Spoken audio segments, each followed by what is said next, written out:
Lawyers police of Reddit. What is the worst way you've seen someone incriminate him herself when they were actually innocent?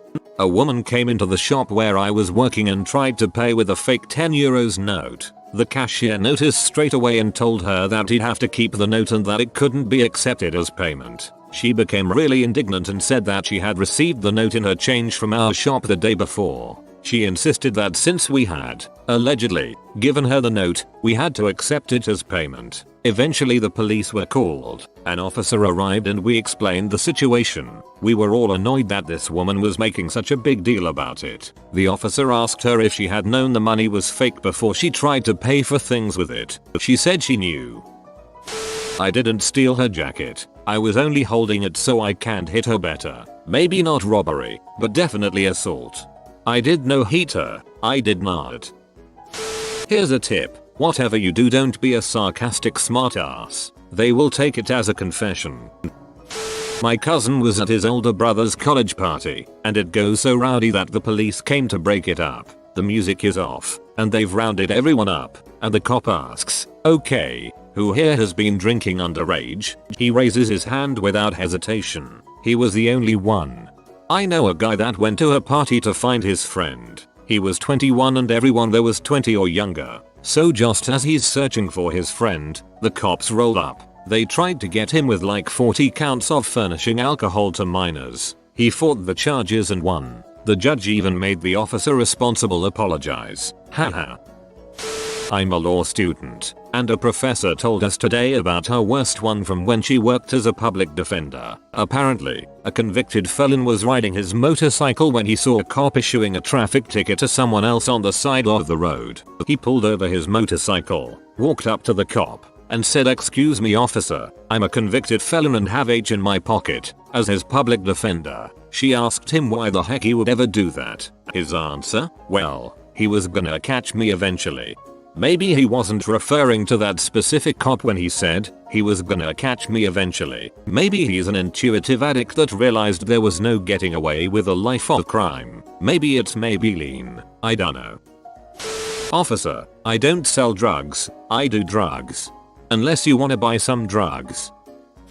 Saw a guy arrested for possession of marijuana and I think some oxycodone or something. At first appearance, the judge reads everyone the usual spiel about how first appearance isn't the time to litigate your case and to not talk about the facts. He gets to this guy and explains what he's been arrested for. The guy says, "Marijuana? Nah, I ain't had that. I just had them pills." Get dispatched to a domestic violence call. Female said her husband punched her in the face and the ribs. Female has multiple scrapes and marks on her face and ribs. My partner asks if he hit his wife and he says yes. Partner asks him why he punched her in the face and ribs, meaning what led to the physical violence. Guy says, "Well, I was punching her in the face but then she covered her face. So I had to work the body so she would drop her hands. Then I went right back to the face." He explained this as he mimes a Mike Tyson-esque bob and weave. Greatest confession ever. Ugh. This is what happens when you combine good logic and a bad person.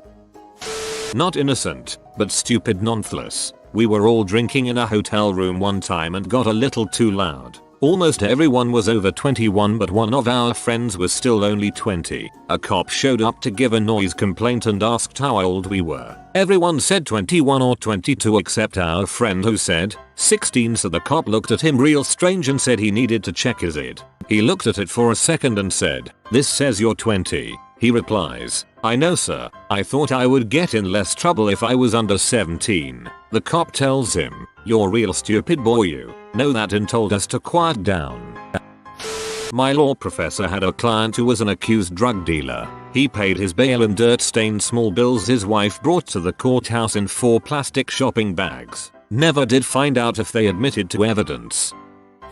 Oh, I have another story. This one is my own. So I got this call stating a security guard caught 2 people having sex in a car in a supermarket parking lot. I get there and find 2 cars parked next to one another in a semi-secluded space, one matching the description I was given.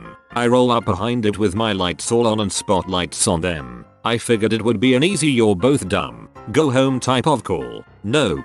As I walk up to the car, the guy is stumbling out of the passenger side pulling his pants up. I see him start to dig into a backpack in the seat. That's a big no-no. So I start shouting at him to show me his hands. He doesn't listen, so I shout louder. He jumps and then I hear clink. At this point I'm thinking, oh frick. I look at his feet and there lays a crack pipe. The guy and girl were obviously not there for just sex. I ended up finding insane amounts of cash and a variety of drugs and paraphernalia. The guy would have just gone home if he wasn't a jittery moron. He got the girl charged much higher than himself in the end since it was her car all the crap was in. And I thought it would be an easy day. My friend was speeding and saw a cop turn around for him. So he went faster to try and get to an exit to get away. Ended up getting pulled over by another cop. The cop asked him what he was doing in such a hurry and he said trying to get away from another cop. Yeah, he got a ticket. Dunno if this counts, but when I was training as a PPO my trainer told me about a guy that ran for no reason once. A Hispanic male was pulled over. He had no license or any proper documentation. It's so common here that many officers just write tickets and avoid deportation. Anyway, when asked for his license the guy freaked out. He waited for his chance and then took off on foot. That prompted a whole chase that eventually included K9. The officers didn't know why he ran and it's generally safe to assume someone who runs is dangerous. So K9 gets in there and he does something to pee the dog off. The dog chews off his calf muscle. When asked why he ran the guy just said he was scared. I don't know if he was charged. I doubt it though. It was a crappy situation. Not a cop or a lawyer, but a security guard. They're these two people on the property I was overseeing. Not illegal and they cooperated when I asked for it to note who was on the property after hours. When I went back to my booth, and they then proceeded to slash the tires and break the windows on my patrol car, all the while saying I can't arrest them because I am not a real cop. I guess they forgot I had their names, ID numbers, license plate number, and faces documented and on camera. They were arrested 8 hours later. Sweet justice. I've heard about the old DUI gotcha when the response to recite the alphabet backwards is I couldn't even do that if I were sober. But I don't know if that's just an urban legend or not. It sounds like something one might reasonably say in response, though. It's legit though. I have never done it in my life. I can't do it sober or otherwise. I mean, I don't even know if that guy got it right. None of these stories are about innocent people. I've noticed. I'm still having fun though. About a year ago my friend had come out to the club with us. He was underage, but had one beer. On the way back home he was driving. His girlfriend in the passenger seat and her older brother was in the back seat. Both of the passengers were drunk, especially the brother. He started punching him in the back of the head while he was driving, trying to be funny. So my friend swerved the car quickly left and right, as to jiggle the car I guess, not swerve lanes, to make the brother stop. I guess he didn't see the cop car behind him, and got pulled over. The cop must have smelled the beer on him and ended up conducting the regular sobriety tests. I think he ended up failing the preliminary breathalyzer, so they arrested him. In jail they gave him the actual chemical test. Turns out in court that the test resulted in a .00 back level, so he would have gotten off no questions asked. But he says that while he was talking to one of the officers in jail, they were acting all friendly and asked him, so you didn't drink at all? Not even only beer? And he replied saying, well yeah, just one beer. Statement was brought up in court and bam, he was found guilty. This was his second offense having to do with underage drinking, so he got his license suspended for 6 or 9 months, not sure, and had to do community service. So yeah, don't fall into a cop's trap. I'm gonna break these cuffs. I'm gonna break these cuffs. Ugh. I used to do computer work for a police station, and one day, when I was working on a PC, a cop was at another computer listening to his recording of an interview of a person and writing up a report. This person had crashed into a parked car, was able to drive a bit farther but had to abandon their car and walked home. The police went to the owner's home early the next morning and interviewed her. I heard this. Police. Okay, so you hit the car and came right home. Did you stop anywhere first? Suspect. No, I came straight home. Police. Did you have anything to drink when you got home? Suspect. Number. Police. Nothing at all. Suspect. Number. Police. So you didn't drink any alcoholic beverages between the time of the accident and when we arrived at your home? At this point, I said to the officer listening to the recording, say yes. The officer said, she is not very smart. Suspect, no, nothing at all. Police, so why did the breath test show a .11? Suspect, I have no idea. As a firefighter, we once rolled up to a car accident where this kid about 17 years old had run into the concrete pillar under a highway overpass. Car was totally wrecked. Kid's arm was broken in 3 or 4 places and was bleeding pretty bad. The first thing he said to me when I got up to his driver's side window, the car is not stolen. There is no reason to call the cops. Normally people say stuff like, I'm hurt bad or get me out of here, but not this guy. He just kept repeating the car is not stolen over and over. We called the cops.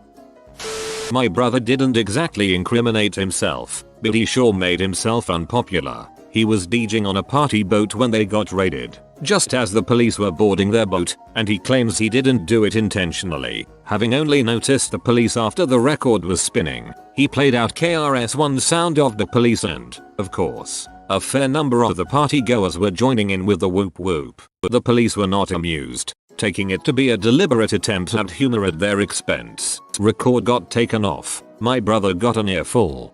Your brother is a hero, accidental or otherwise. There was a case years ago where a man had been accused from breaking into vending machines and parking meters. The constantly denied the charges, then had his bail paid in coin. Hey man, he was just a simple coin collector. Lawyer, since the accident, have you done anything else to alleviate the pain? Plaintiff witness, I smoke weed every day. This was during a deposition and was not admitted before the jury because it was scandalous and impertinent. My sort of stepdad failed a roadside sobriety test. He was taken to the county jail where he registered 0.0 back because he hadn't been drinking. I watched this happen. His lack of coordination is legendary. I was once pulled over in a crappy neighborhood. Being of a race that was not endemic to the area, the police asked to search my car. Stupidly, I was young and foolish, get off my nuts, said yes, and then jokingly added, remember though, this is my mom's car, so any crack is hers. Second search, canine search, and intimidating personal search all turn up nothing. I learned never to speak to the police and all it cost me was a little dignity and a few constitutional rights.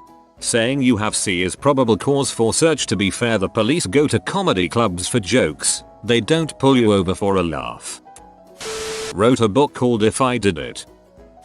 I'm a criminal defense attorney and this happens much more often than you think. And, every time it happens, it is the worst time. That is, if you care about justice. To be sure, it happens in the interrogation room, but more often it is part of plea negotiations. Whenever there are co-defendants, you may find yourself with a prosecutor who just needs one or some of them to take the weight. Sometimes, the discovery tells you who the heavy is, but a lot of times, it's up for the co-defendants to decide. If Aaron's death has taught this country anything, it should be that sentencing guidelines and prosecutorial discretion put defendants in impossible situations that led to desperate decisions. This was not only true with Aaron but also hundreds of thousands of mostly poor, uneducated people every day. So, I have seen sons take a hit for their mothers, girlfriends for boyfriends, and every other possible permutation. Many times, these people are not squeaky clean themselves, but they are also not guilty of the crimes they plead to. That's why you don't say anything until your lawyer tells you what to say. I am a traffic cop in the UK and we were filming for one of these Road Wars Police Interceptors Traffic Cops TV shows. As a part of the show, they ask us to do some filming of pulling people over and doing routine stops. So we decide that the next car to go through the set of lights we are currently at will get pulled over and we'll record what we do as part of a routine traffic stop. So this guy goes through in a normal manner and we follow behind. Pull him over in a safe location and we all pile out of the car. I'm walking over to the driver's side and about to explain to the guy that we're filming for this show and they just want to see what happens during a routine stop check. He rolls down the window and immediately, before I could even say a word, blurts it's in the glove box. With a puzzled look on my face, I ask him what's in the glove box. The drugs, comes the reply. So I detain him, cuff him and put him in the back of the traffic car, and my colleague and I search the glove box and find a substantial amount of H. When asked back at the station why he admitted the offense, he said he saw the 2 police cars, one was a backup car, and all the yellow jackets of the camera crew, and thought the game was up. If only he knew. Technically he was actually innocent because he hadn't committed an obvious crime up until that point. In traffic court, guy stands up. Judge says your officer isn't here. How do you plead? Guy starts explaining things, about to go into self-incrimination. Judge interrupts him and points out again that the officer isn't here. Someone next to the guy pipes up with plead innocent, you moron. He then proceeded to plead innocent, and was a lesson to everyone else in court that day whose officer hadn't shown up. One of my friends had had a couple beers and was driving back home. A cop was pulled over on the side of the road ahead of him with its cherries flashing. My friend pulled up and over right in front of the cop. The cop came up to see if he needed help, smelled beer on him and gave him a DUI. He wasn't innocent by any means, but he wouldn't have been pulled over if he would have just drove on by. And I know drinking and driving is bad. I don't need to hear the lecture. It's just the only story I could think of, so I figured I'd share. Excuse me, so I don't know how you can associate with such a flagrant abuser of our country's laws.